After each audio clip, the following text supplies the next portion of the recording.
A handful of Citadel paints. I use mostly Vallejo, like model color, and I've also got a bunch of Reaper for like my skin tones. But Citadel, I don't know. I just painted the skin, the Goblin skin with some Citadel colors here. I kind of like the way it comes out. The only thing I really don't like is, I'll show you here in a second. It's already happening to this paint pot. You can see kind of like how the paint is starting to goop up around the edges, and what'll happen is it'll harden, and then it'll basically prevent the lid from closing correctly. And then your paint starts drying out.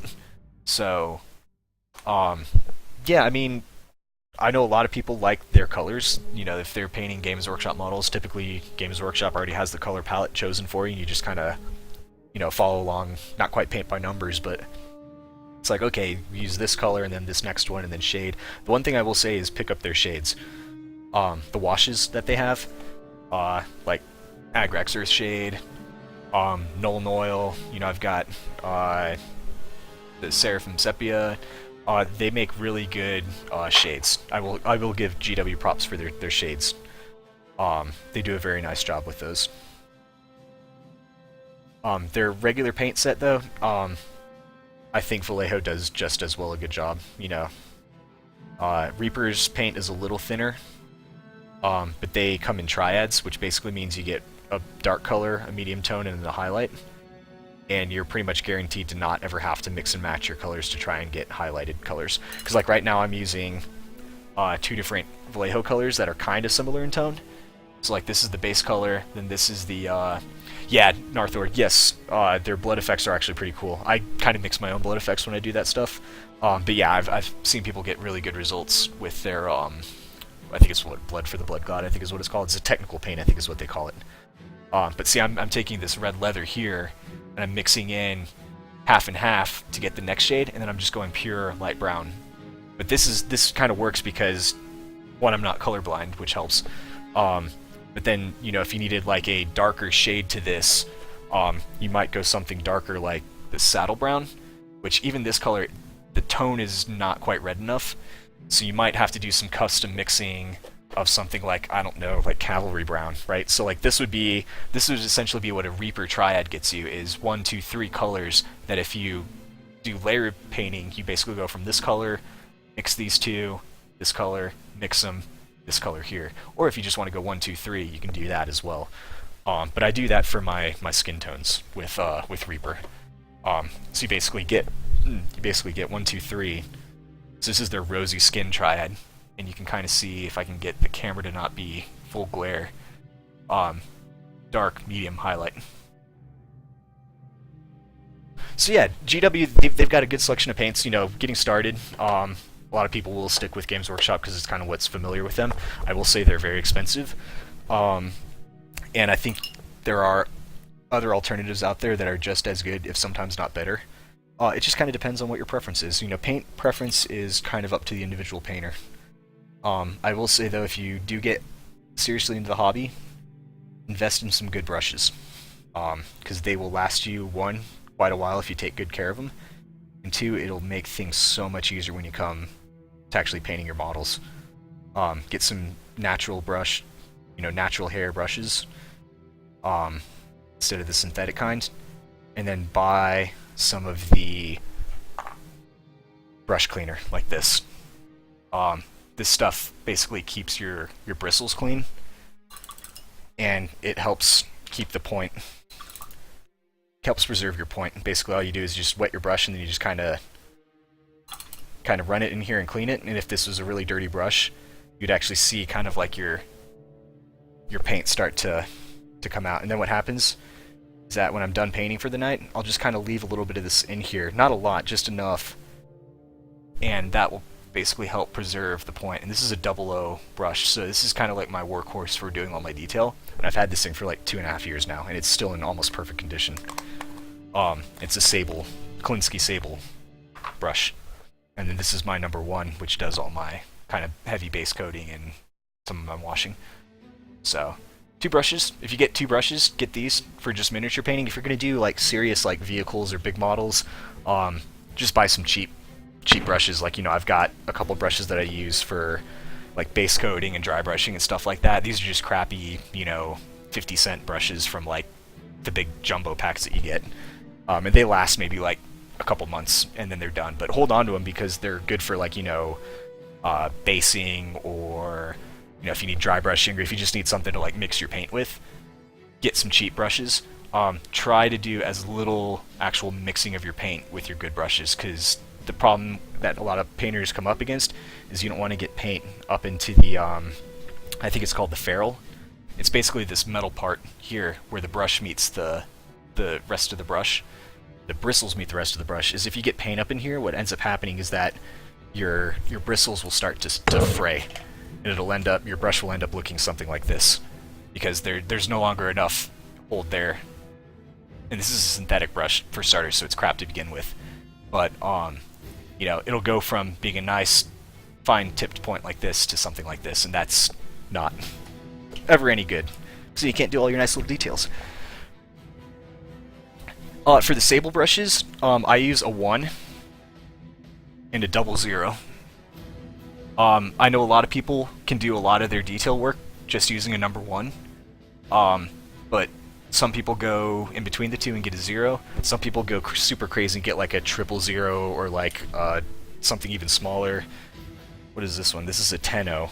This is my 10-0, which I pretty much only ever use for eyes. And even still, this isn't like a perfectly good brush, because it's kind of starting to, I don't know if you can see it, it's kind of starting to bend one direction. So you can see there it's kind of bent. Like there it looks like it's straight, but it's actually, the bristles are actually kind of bending. And this is not, this is like Royal, and this is like a Hobby Lobby brand, but it's a natural hair brush, but it's just not as good a quality. And the tips on these sable brushes, they're absolutely perfect. You just have to maintain your brushes. Yep, Narthor's suggestion is also very good, and actually I'll be doing some kind of dry brushing here in a minute.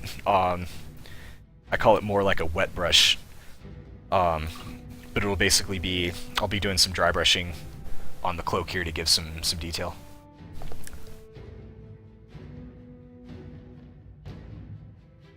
So actually, let's just get right into that then. What I want to do first, though, is give this a wash with the Seraphim Sepia. This is just going to kind of be like a spot wash, more like a glaze, just to kind of give some color variety. Just going to kind of do this in splotches here, just to kind of tint the underlying layers, because I don't want all this fur to look the exact same color.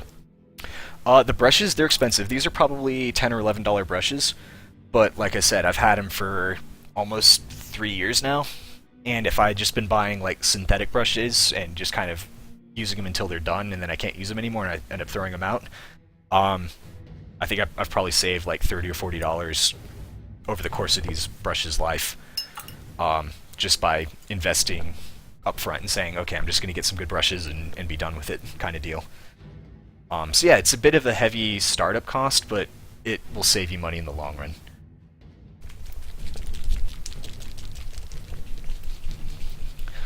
I think they're kind of hard to get in the States here, because I think there's like a law or something that says you can't hunt the Kalinsky. I think Kalinsky, it's a type of fox or a pheasant or something. Not pheasant.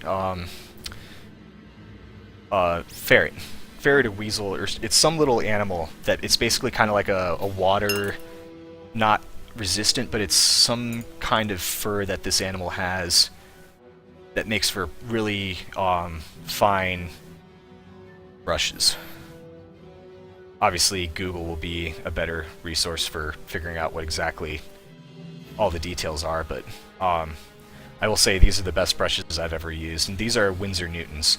So these are Winsor Newton Series 7s. These are kind of like the top of the line brushes. And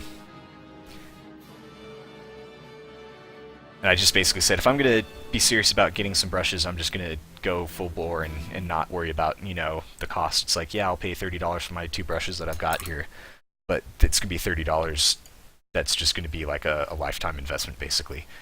because I've tried so hard to ruin these brushes, and they just don't get ruined. Like, I've had a couple, like maybe 3 or 4 bristles that have gone astray, but it's like a single hair. Like, it's just one little hair that gets off. You just snip it, and you just kind of keep using it. No problem, man. Thanks for dropping by. Be sure to check all the other streamers out when you get a chance. Did our music just end? It did. What do we got? No, I'm just gonna throw on the ODST soundtrack. I love that soundtrack. It's so soothing.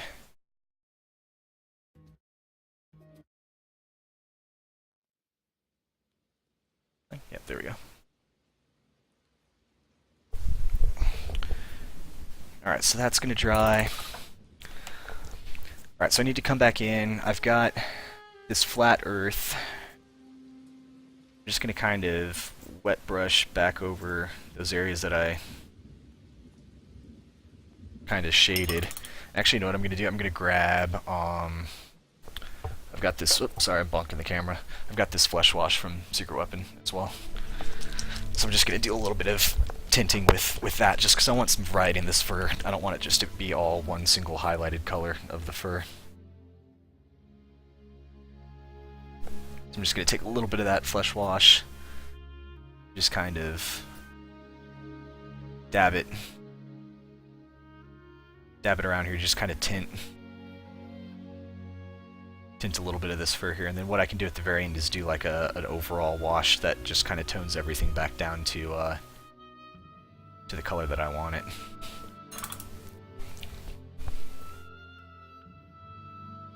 So just enough to kind of knock that back. I did armor wash on the gray here, in case anyone missed it. Or if I didn't mention what I was using. So I'm just coming back in with that dark sea green. And I'm just going to kind of do a wet brush here, just to kind of blend that armor wash out a little bit.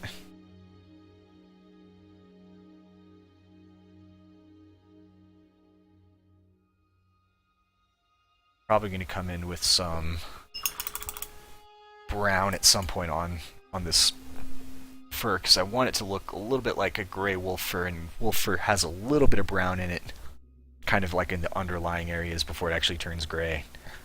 Plus I just don't want this to just be like gray and white. That's really kind of what I'm trying to avoid there. So let's see, the next thing. Oh, Painted Meeple coming in with the host. Thanks, man. Hope your stream went well tonight. I think you were painting some zombie-side stuff. We were talking about that earlier.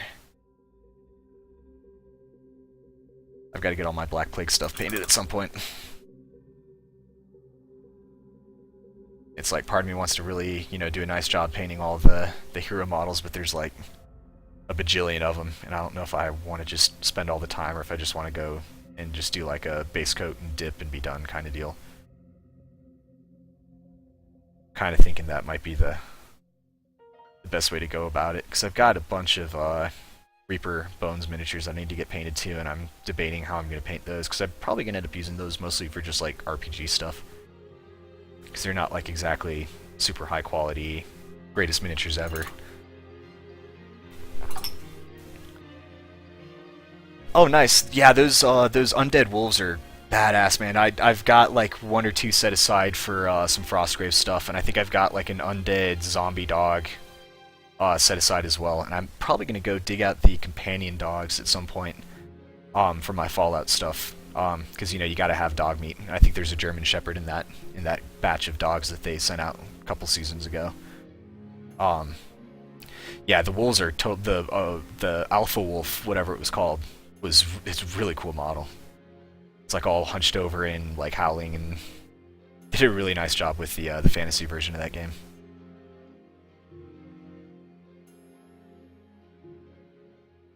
I think they were doing like a dungeon quest kind of game as well at some point. I don't know if they already did that or not, I can't remember.